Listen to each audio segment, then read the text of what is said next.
حضرت ابن عباس فرماتے ہیں رضی اللہ تعالیٰ عنہ، کنت خلف النبی یوما صلی اللہ علیہ وسلم، ایک دن میں حضور کے پیچھے تھا۔ اب پیچھے ہونے سے کیا مراد ہے؟ گمان غالب یہ ہے کہ سواری پر، جس کو ردیف بھی کہتے ہیں۔ واللہ عالم، یہ بھی ہو سکتا ہے کہ چلتے ہوئے پیچھے پیچھے چل رہے ہو، ادب کے ساتھ۔ چچا زاد بھائی ہیں لیکن عمر میں تو بہت چھوٹے ہیں، نوجوان ہیں۔ اس کیفیت میں حضور نے اب ان سے خطاب کیا، یا غلام، اے نوجوان، اے لڑکے کہا، اے لڑکے، وَعَلِّمُكَ کلمات، میں تمہیں تلقین کرتا ہوں چند کلمات۔ اب یہ ہے حضور کا طریقہ تربیت و تعلیم و تزکیہ۔ وہاں کوئی مدرسے نہیں تھے، وہاں کوئی درس کی محفلیں تو نہیں ہوتی تھی، محفل تو ایک ہی ہوتی تھی ہفتے میں، اور وہ جمعے کا اجتماع ہے۔ باقی حضور کی صحبت ہے، فجر کی نماز کے بعد بھی آپ بیٹھے ہیں، صحابہ بھی بیٹھ گئے، کچھ گفتگو ہو رہی ہے، اسی میں تربیت، اسی میں تعلیم، اسی میں تزکیہ۔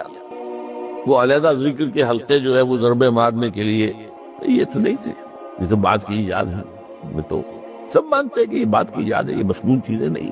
بہرحال حضور نے اے لڑکے یا اے بیٹے، جو بھی آپ اس کا ترجمہ کریں، میں تمہیں چند باتیں سکھاتا ہوں۔ مطلب کیا ہے؟ وَعَلِّمُكَ کلمات، توجہ سے سنو، غور سے سنو، حفظ جان بنا لو۔ احفظ اللہ یحفظک، پہلا کلمہ، اللہ کی حفاظت کرو، وہ تمہاری حفاظت کرے گا۔ اب اس سے مراد کیا ہے؟ عام طور پر سمجھا گیا ہے کہ اللہ کے احکام کی حفاظت کرو، کوئی حکم ٹوٹنے نہ پائے، وہ تمہاری حفاظت کرے گا۔ اور ایک مفہوم یہ بھی ہو سکتا ہے، اللہ کو اپنے دل میں محفوظ رکھو، اس کی یاد سے اس دل کو، اس خانہ قلب کو خالی نہ ہونے دو، مستحضر رکھو اللہ کو اپنے دل میں، تو اللہ تمہاری حفاظت کرے گا، اللہ تمہیں یاد رکھے گا۔ اور حدیث قدسی میں یہ الفاظ آئے، میرا بندہ جب مجھے اپنے دل میں یاد کرتا ہے، میں بھی اسے اپنے دل میں یاد کرتا ہوں۔ جب میرا بندہ کسی محفل میں میرا ذکر کرتا ہے، میں اس سے کہیں بہتر محفل میں اس کا ذکر کرتا ہوں۔ اللہ کی محفل تو ملائے اعلیٰ کی ہے، ملائکہ مقربین کی ہے۔ وہ جو امیر خسرو کا شعر ہے، وہ پتہ نہیں کس کیفیت میں انہوں نے کہا ہے، خدا خود میر محفل بود اندر لامکاں خسرو، محمد سم محفل بود شب جائے کہ من بودم۔ اے خسرو، رات میں جہاں تھا، وہ رات کوئی کیفیت تھی جو گزری ہے، وہ لامکان کی محفل تھی۔ اب مکان نہیں ہے، لامکان ہے، مادی نہیں ہے وہ۔ اس کی محفل میں میر محفل اللہ تھا، اور شمع محفل محمد تھے صلی اللہ علیہ وسلم۔ خدا خود میر محفل بود اندر لامکان خسرو، محمد شمع محفل بود شب جائے کہ من بودم۔ بہرحال اللہ کو تم اپنے دل میں مستحضر رکھو، اللہ تعالیٰ تمہیں بھی یاد رکھے گا۔ دوبارہ فرمایا، احفظ اللہ تجدہ امامہ تجاہک، اللہ کو یاد رکھو تو اپنے سامنے موجود پاؤ گے۔ جب چاہو دعا کرو، وہ جو کہا ہے کہ دل میں ہے، جب چاہو مخاطب ہو جاؤ۔ دل کے آئینے میں ہے تصویر یار، جب ذرا گردن چکائی دیکھ لی، کہیں دور تو نہیں۔ نحن اقرب الیہ من حبل الورید، تمہارے دل میں اللہ ہے تو کہاں جا رہے ہو اس کو ڈھونڈنے کے لیے؟ اپنے دل میں۔ وہ جو بے دل نے کہا ہے، ستم استگر حوست کشند کہ بسیر سر و سمندرا، تجھے ہنچ کم نہ دمیدہ در دل کشا بچمندرا۔ بڑے ستم کی بات ہے کہ تمہارا دل کہتا ہے چلو ذرا باغیچے میں چلو، پھولوں کی سیر کرو، یہ گلاب کا پھول ہے، یہ موتیا ہے، یہ شاید ستم است، بڑے ستم کی بات ہے۔ کیوں یہ ستم کیا ہو گیا اس میں؟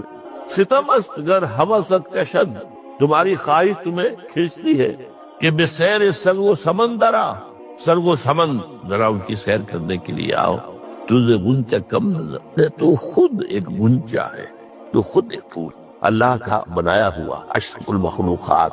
وہ اشرف المخلوقات سے بڑا کوئی پھول ہو سکتا ہے؟ تجھے غنچہ کم نہ دمیدہ در دل کشا، اپنے دل کا دروازہ کھولو، بچمن ترا، اس کے اندر جو چمن آباد ہے وہ کیا ہے؟ روح۔ دل مسکن ہے قلب، قلب مسکن ہے روح کا۔ تو احفظ اللہ تجدہ امامہ، یا تجاہک، اپنے سامنے موجود پاؤ گے۔ اذا سألت فاسأل اللہ، اب آ گیا وہ مرکزی مضمون۔ دیکھو، جب مانگو اللہ سے مانگو، غیر اللہ کے سامنے ہاتھ دراز کرو ہی مت۔ ایک حدیث میں آتا، یعنی حرام نہیں ہے، دنیاوی قواعد، اصول، قوانین کے تحت کسی سے مدد چاہنا، کوئی سوال کرنا حرام نہیں ہے، وہ تو میں نے کہا کہ اس پر اصرار آپ کریں گے تو اس میں بو پیدا ہو جائے گی، بدبو پیدا ہو جائے گی شرک کی، لیکن آپ اس سوال کریں، مدد لیں، اسی پر دنیا قائم ہے، ایک دوسرے کے ساتھ تعاون کے ساتھ۔ لیکن اونچا مقام کیا ہے؟ کسی سے سوال مت کرو سوائے اللہ، یہاں تک کہ جوتے باندھنے کا تسمہ تمہیں درکار ہے تو بھی کسی سے مت مانگو، اللہ سے مانگو۔ کیا پتہ اللہ کس کے دل میں ڈال دے اور وہ آ کے تمہیں تسمہ پیش کر دے۔ ہوتا ہے ایسا، بس اوقات ہوتا ہے۔ جو اللہ کے ساتھ لو لگا کر رکھنے والے ہیں ان کے تو ایسے واقعات ہوتے ہیں کہ دل میں ایک بات آئی اور اس کے بعد وہی بات جو ہے وہ کوئی شخص آ گیا، اس نے وہ بات پوری کر دی، کیونکہ لوگوں کے دل جو ہے وہ تو اللہ کی دو انگلیوں کے مابین چاہتا پھر دیتا۔ کیا پتہ اللہ کسی فرشتے کو انسانی شکل میں بھیج دے، کہتا ہے فرشتہ آتا ہے انسانی شکل میں آتا ہے، آپ کی تکلیف کو رفع کر دے، آپ کی ضرورت کو پورا کر دے، اسی سے مانگو، کسی اور سے مانگو۔ یہ ہے توحید کا لب لباب۔ یوں سمجھیے اسلام کی جڑ کیا ہے؟ ایمان۔ اسلام کا جو خارجی نظام عمل ہے، انفرادی اعمال ہو اجتماعی ہو، ان سب کی روح رواں کیا ہے؟ ایمان۔ ایک بات ہو گئی۔ ایمان کا خلاصہ لب لباب کیا ہے؟ ایمان باللہ، جیسے ایمان بالآخرہ بھی ہے، ایمان بالملائکہ ہے، ایمان بالانبیاء ہے، ایمان بالرسل ہے، ایمان بالکتب ہے، ایمان بالقدر ہے، لیکن اصل ایمان، اسی لیے ایمان مجمل میں آپ کو معلوم ہے کسی اور چیز کا ذکر نہیں۔ آمنت باللہ کما ہوا باسمائہ وصفاتہ وقبلت جمیع احکامہ اقرار باللسان وتصدیق بالقلب۔ یہ ایمان مجمل ہے، اجمالی طور پر ایمان اس کا نام ہے، ہاں مفصل تفصیلی طور پر آمنت باللہ وملائکتہ وکتبہ ورسلہ والیوم الآخر والقدر خیرہ وشرہ من اللہ تعالی والبعث بعد الموت۔ تو اسلام کی جڑ ایمان، اور اسلام کا سارا جو نظام عمل ہے، چاہے انفرادی اعمال ہو چاہے اجتماعی، ان سب کی روح رواں ایمان، اور ایمان کا خلاصہ ایمان باللہ، اور ایمان باللہ کا اصل حاصل وہ ہے جو اس حدیث میں، اس کے دو ہے تقاضے، عبادت صرف اسی کی، استعانت صرف اسی کی۔ اس لیے میں نے سورہ فاتحہ کا تذکرہ شروع میں کیا، یہ عبادت کا جوہر ہے، عبادت کا جو ہے یہ ایمان کا حاصل، عبادت صرف اس کی اور استعانت صرف اس سے۔ استعانت ہی میں سوال بھی آ گیا، یہ بھی مدد ہے، آپ کسی سے کچھ مدد مالی چاہ رہے ہیں یا کوئی اور مدد چاہتے ہیں، کسی کام میں مدد چاہتے ہیں، جیسے میں نے کہا تھا کہ سفارش کرانا چاہتے ہیں، بھی مدد ہے۔ وَإِذَا اسْتَعَنْتَ فَاسْتَعِنْ بِاللَّهِ، اور جب مدد مانگو صرف اللہ سے مانگو۔ اور وہ سارے الفاظ یاد کر لیے، استدعاء، استعانت، استغاثہ، یہ جو غوث اعظم سے استغاثہ کیا جاتا ہے یہ تو شرک ہے، استغاثہ اللہ سے، دعائی اللہ کا۔ اس اعتبار سے استمداد، استعانت، استدعاء، استغاثہ، یہ سب اللہ سے، صرف اللہ، عبادت صرف اللہ، ایاک نعبد، اور استعانت صرف اللہ سے۔ اذا سالت فاسأل اللہ واذا استعنت فاستعن باللہ واعلم۔ اب یہ جو آخری ٹکڑا آ رہا ہے، حدیث نمبر 4 تھی، وہ عبداللہ ابن مسعود رضی اللہ تعالیٰ عنہ، اس میں بھی مضمون جو آیا وہ یہاں پر دوبارہ آ رہا ہے۔ وعلم، اور اے میرے بیٹے، میرے بچے، اے عزیز، علم، جان لو، ان الامت نبی اجتماعت علی ان ینفعوک بشیء، اگر سب لوگ جمع ہو کر چاہیں کہ تمہیں کسی شے کا نفع پہنچا دے، کوئی فائدہ پہنچا دے، لن ینفعوک الا بشیء قد کتبہ اللہ لک، نہیں پہنچا سکتے وہ تمہیں کوئی نفع مگر صرف وہی جو تمہارے لیے اللہ نے لکھ دی۔ پھر کیوں مانگو اس سے؟ یہ تو فعل عبث ہو گیا، بیکار بات ہوگی، ان کے ہاتھ میں کچھ ہے ہی نہیں۔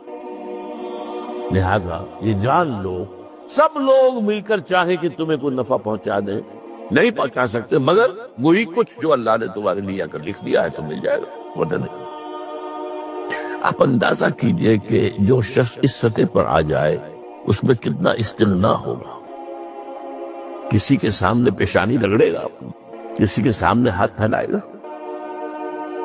کسی کے سامنے اپنی عزت نفس کو ہتھیلی پر رکھ کر پیش کرے گا۔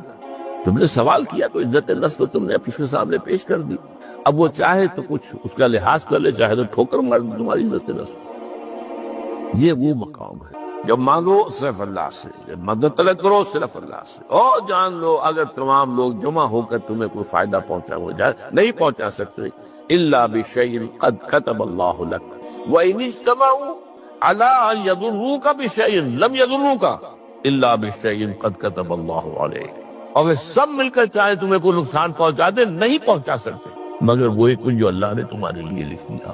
اب بتائیے خوف کی جڑ کٹ جائے گی کہ نہیں؟ یہ جو ایمان جو ہے یہ خوف اور حسن دونوں سے نجات دلانے والی بات ہے۔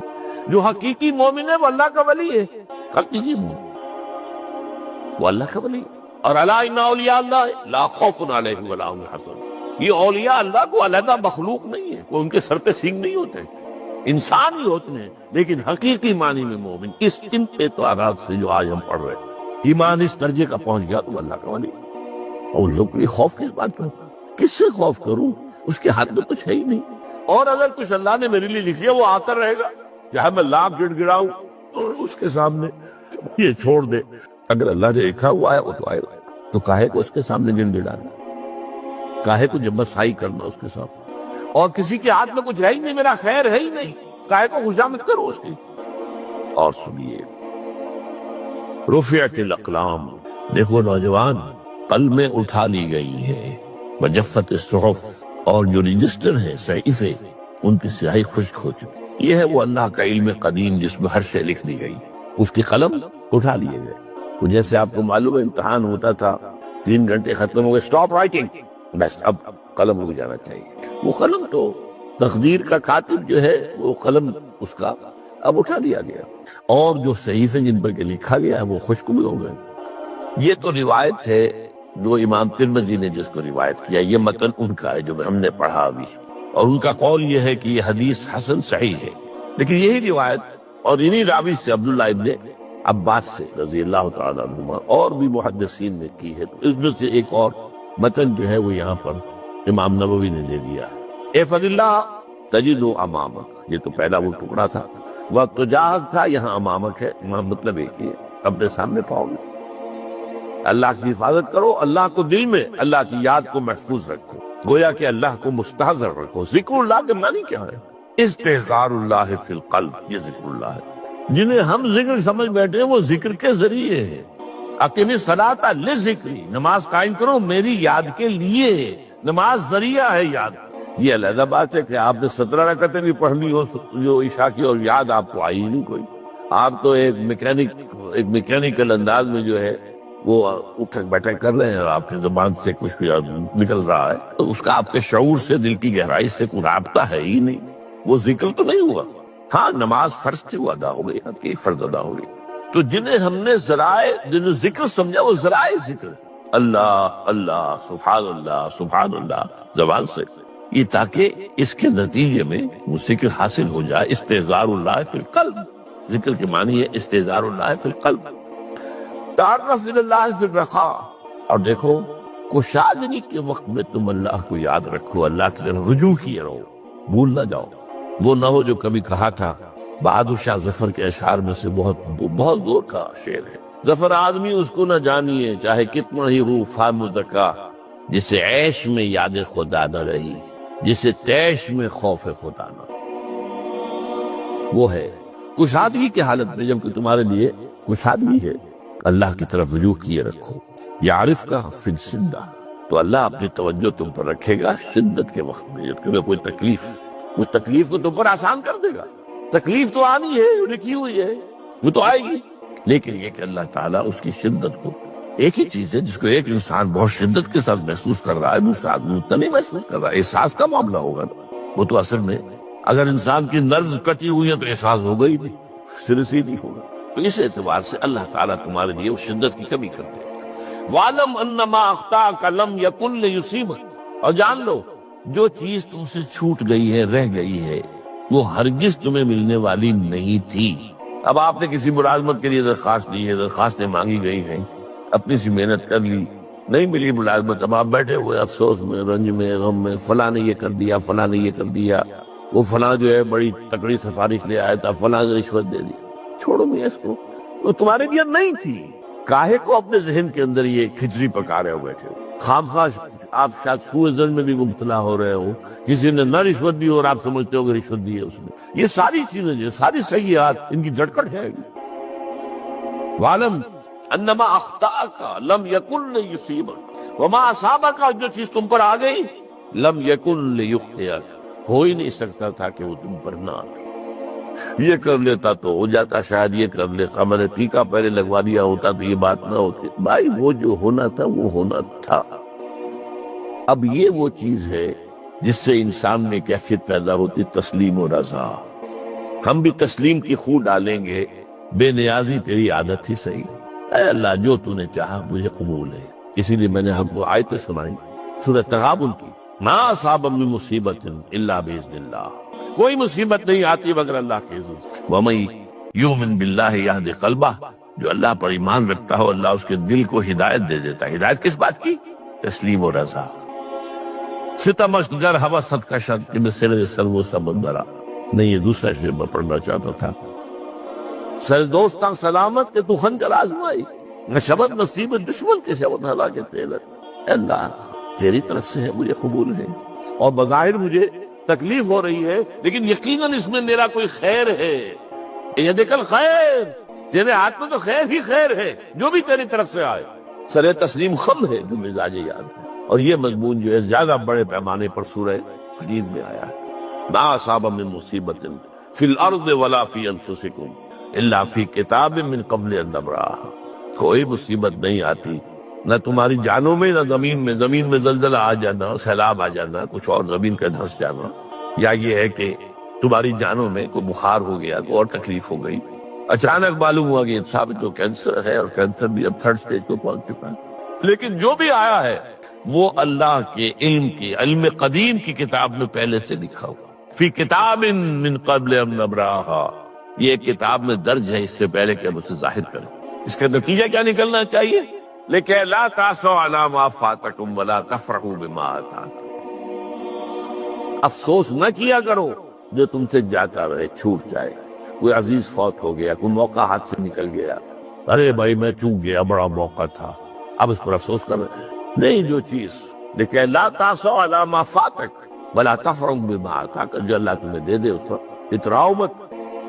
وما اصابک لم یکن، عبادت کی ایک روح بتائی حضور نے، لب لباب کہیے اس کا، وہ کیا ہے؟ دعا۔ الدعاء مخ العبادہ، الدعاء هو العبادہ۔ حضور کی یہ 2 احادیث بہت سادہ، بہت مختصر۔ دعا ہی عبادت کا جوہر ہے۔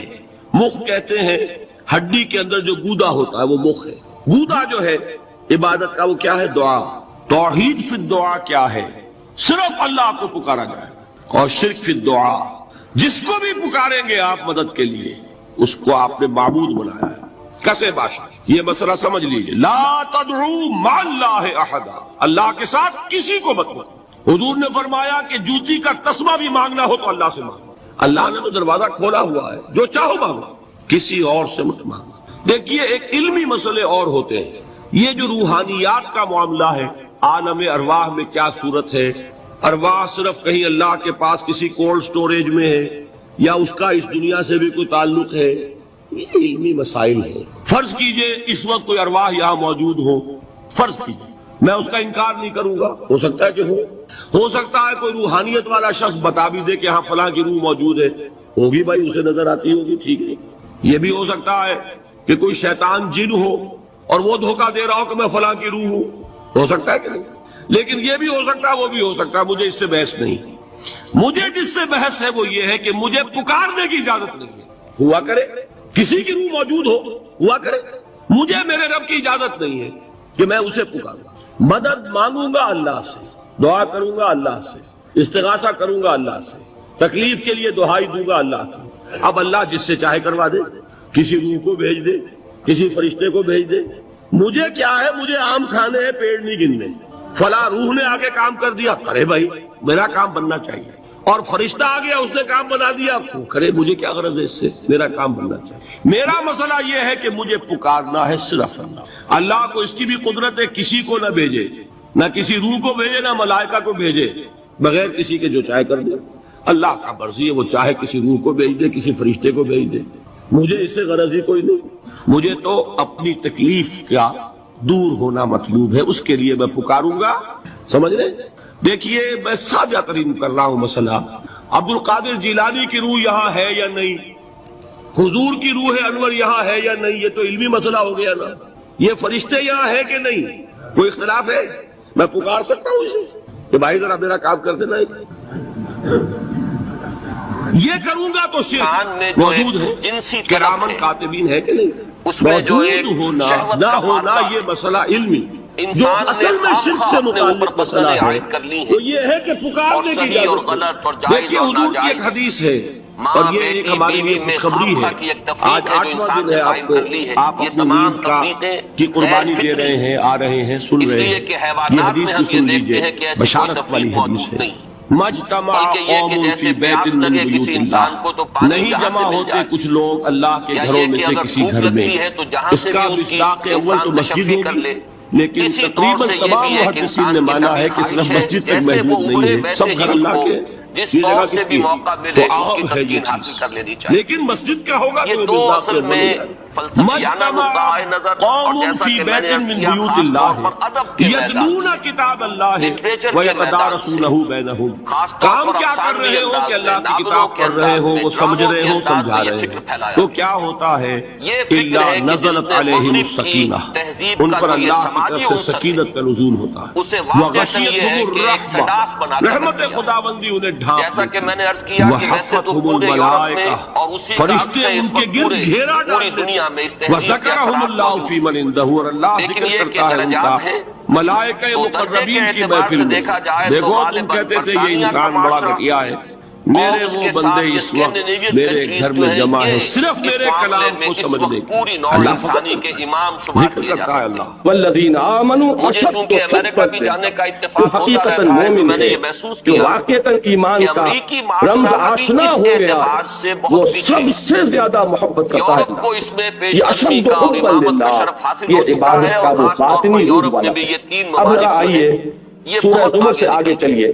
سورہ مومن کی میں صرف ایک آیت کا حوالہ دوں گا، وہ یہاں پر تباہ شدہ نہیں، کیونکہ وہ میری گفتگو میں اس وقت اصل فوکس میں وہ پوائنٹ نہیں ہے، لیکن یہ کہ اس کو ضمن نوٹ کر لیجئے. کیونکہ حدیث میں آتا ہے کہ الدعاء مخ العبادہ،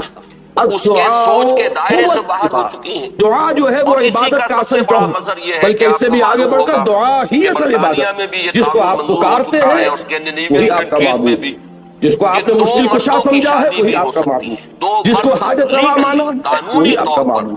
یہ ہے وہ دعا کا پہلو. اس دعا کے ضمن میں اگرچہ قرآن مجید میں دوسرے مقامات پر لا تدعوا مع اللہ احدا، دیکھو اللہ کے سوا کسی اور کو مت پکارو، اللہ کے ساتھ کسی اور کو شامل نہ کرو، یہ شرک دعا ہے. لیکن مضمون کی مناسبت دیکھیے کہ سورہ مومن کے جو سورہ زمر کے متصل بات آتی ہے، اس میں ایک تو وہ آیت مبارکہ دعا کے موضوع پر، وہ اہم ترین آیت ہے قرآن مجید کی، جمعوں کے خطبوں میں آپ نے بارہا سنی ہوگی. قال ربکم ادعونی استجب لکم ان الذین یستکبرون عن عبادتی سیدخلون جہنم داخرین. تمہارے رب نے یہ فرمایا پکارو مجھے، مانگو مجھ سے، میں تمہاری دعائیں قبول کروں گا. اور چونکہ دعا ہی عبادت ہے لہذا فرمایا وہ لوگ جو بربلائے استکبار میری عبادت کو مجھ سے مانگنے سے ابا کرتے ہیں انہیں ذلیل و خوار ہو کر جہنم کا ایندھن بننا پڑے.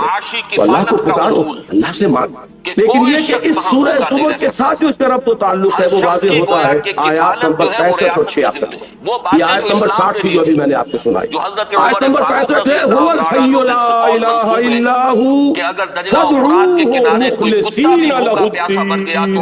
دیکھیے وہی لفظ وہ اللہ ہے، وہ زندہ جاوید ہستی کے جس کے سوا کوئی معبود نہیں. بس پکارو اسے، اس کے لیے اپنی اطاعت کو خالص کرتے. اگر دعائیں کرتے رہو اور اخلاص فی الاطاعت نہیں ہے، دعائیں تمہارے منہ پر دے ماری جائیں. یہ دعا کوئی میکینیکل پروسیس ہے. یہ آج بہت سے لوگ سوال کرتے ہیں کیا وجہ ہے ہماری دعائیں قبول نہیں ہوتی؟ پہلے لوگوں کی دعائیں قبول ہوتی، نبی اکرم صلی اللہ علیہ وسلم نے اس کی وضاحت کر دی.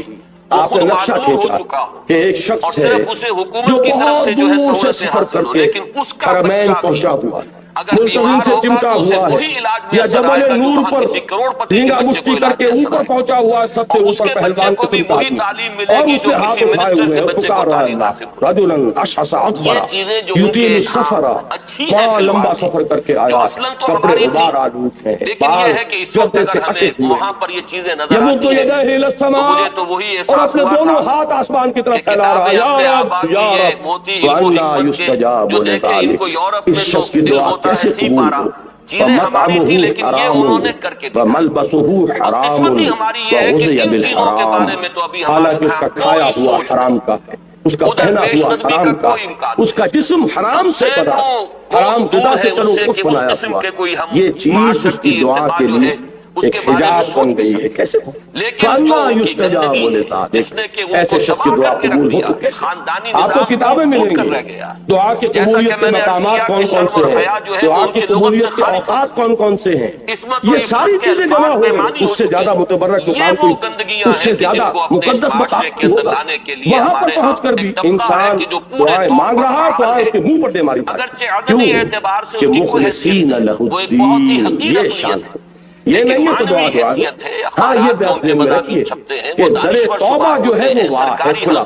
آج توبہ کرے، صحیح اٹھ کر توبہ کرے، پختہ عزم کرے کہ پروردگار آج سے اخلاص فی الدین کے ساتھ تیری بندگی کروں گا، جو کچھ ہو چکا ہے اس کو معاف فرما، آئندہ کے لیے عزم مسلم کرتا ہوں تو توبہ کا دروازہ کھلا ہے، معلوم یغرغر، جب تک کہ موت کے آثار شروع نہ ہو جائے توبہ کا دروازہ بازا ہرچ ہستی بازا کر کافر گبر و بت پرستی بازا این درگاہ ما درگاہ نومیدی نیست، 100 بار اگر توبہ شکستی بازا، توبہ کا دروازہ کھلا ہوا ہے لیکن عزم میں مصمم کرو گے تو ابھی دعا کرو۔ یہی سورہ بقرہ میں آیا ہے اور رمضان کے ذکر کے بعد وَإِذَا سَأَلَكَ عِبَادِي عَنِّي فَإِنِّي قَرِيبٌ أُجِيبُ دَعْوَةَ الدَّاعِ إِذَا دَعَانِ فَلْيَسْتَجِيبُوا لِي وَلْيُؤْمِنُوا بِي لَعَلَّهُمْ يَرْشُدُونَ۔ میں کہا کرتا ہوں کہ یہ ون وے ٹریفک نہیں چل سکتا کہ تم ہم سے منوائے جاؤ، ہماری بھی تو مانو، جو ہم کہہ رہے ہیں اسے بھی تو سنو، ہماری پکار پر بھی تو لبیک کہو۔ فَاذْكُرُونِي أَذْكُرْكُمْ، تم مجھے یاد رکھو میں تمہیں یاد رکھوں۔ إِن تَنْصُرُوا اللَّهَ يَنْصُرْكُمْ، اگر تم اللہ کی مدد کرو گے اللہ تمہاری مدد کرے۔ حدیث میں آتا ہے کہ میرا بندہ میری طرف چل کر آتا ہے تو میں دوڑ کرتا ہوں، وہ بارش بھر آتا ہے میں ہاتھ بھر آتا ہوں، وہ مجھے اگر اپنے دل میں یاد کرتا ہے میں بھی اسے اپنے جی میں یاد کرتا ہوں، وہ میرا ذکر اگر کسی محفل میں کرتا ہے میں اس سے بہت اعلیٰ محفل میں اس کا ذکر کرتا ہوں۔ یہ دو طرفہ معاملہ ہوگا، لہذا مجھ سے منوانا ہے تو میری مانو، فَلْيَسْتَجِيبُوا لِي وَلْيُؤْمِنُوا۔ اب اسی دعا کے مادے سے ایک لفظ اور بنتا ہے دعوت۔ دیکھیے انفرادیت سے اب میں اجتماعیت کی طرف جا رہا ہوں، انفرادیت سے اجتماعیت کا جو پل ہے وہ دعوت ہے۔ ایک اللہ کا بندہ جس نے انفرادی سطح پر اس توحید کے عملی تقاضے کو اپنی زندگی میں پورا کر لیا، وہ بندہ رب بن گیا، وہ انشراح صدر سے کہہ سکتا ہے کہ انی عبد اللہ، میں اللہ کا بندہ ہوں۔ اب وہ کیا کرے گا؟ اب کسی کی دعوت دے گا۔ اس لیے ایک فرد سے چراغ سے چراغ روشن ہوگا، دیے سے دیا جلے گا۔ یہ بات تم نے اگر اپنی زندگی میں اختیار کی ہے اس کو عام کرو، جس سے تم محبت کر رہے ہو اس کی محبت کی جوش جگاؤ دوسروں کے دلوں میں، جن کے تم نے جس کی اطاعت کو تم نے اپنے اوپر لازم کیا ہے اسی کی اطاعت کی طرف لوگوں کو بھی دعوت دو کہ اس کے سامنے جھکیں۔ یہ ہے مرکزی آیت سورہ حامیم السجدہ کی، وَمَنْ أَحْسَنُ قَوْلًا مِّمَّنْ دَعَا إِلَى اللَّهِ وَعَمِلَ صَالِحًا وَقَالَ إِنَّنِي مِنَ الْمُسْلِمِينَ۔ اس شخص سے بہتر بات اور کس کی ہوگی جو اللہ کی طرف بلائے اور اس کا اپنا عمل درست ہو۔ یہ نہیں ہے، یہ سورہ بقرہ میں یہودیوں کے بارے میں فرمایا گیا، أَتَأْمُرُونَ النَّاسَ بِالْبِرِّ وَتَنْسَوْنَ أَنفُسَكُمْ وَأَنْتُمْ تَتْلُونَ الْكِتَابَ أَفَلَا تَعْقِلُونَ۔ کیا تم لوگوں کو نیکی کی دعوت دیتے اور اپنے آپ کو بھول جاتے ہو؟ بلا حال ہے کہ تم کتاب پڑھ رہے ہو تو کیا تم عقل سے کام نہیں؟ یہ ان کا طرز عمل تھا جو بدقسمتی سے آج ہم نے بھی اپنایا۔